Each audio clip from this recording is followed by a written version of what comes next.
बिस्मिल्लाहिर्रहमानिर्रहीम। लग फिकर उकड़ा, लग सोच उकड़ा कि د شپې له هدیرې څخه د تېرېدو پر مهال څومره ویره احساسوې، څومره ویره لرې. نو فکر وکړه چې کله انسان د قبر ته ننوځي نو څومره وحشت او تیاره به وي. نو د خپل قبر او آخرت لپاره تیاری وکړه. کمال دا نه دی چې خلک په ښه چاپېریال کې ښه پاتې شي، کمال دا دی چې خلک په بد چاپېریال کې ښه پاتې شي. دا د هغه چا لپاره د حیرانتیا خبره ده چې پوهیږي چې په جنت کې یوازې نعمتونه دي او بیا هم د دنیا په ارمانونو کې ورک دی. له هر هغه ګناه څخه ځان وساته چې ستا او ستا له دعا ترمنځ ودرېږي.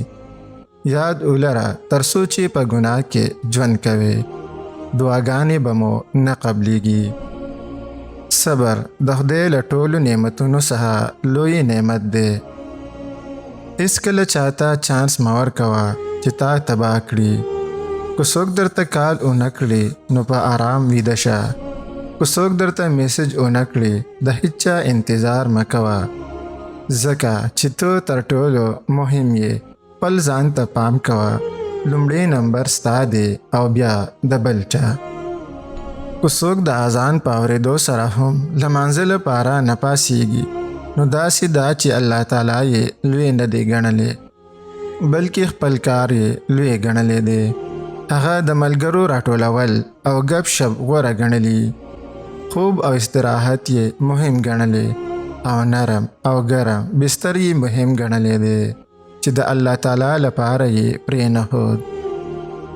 د یو کس د مړینې وخت او ځای ټاکلی شوی دی. سړی د 15 لکه ډالرو په ورکولو سره خپل ټاکل شوي ځای ته رسیږي.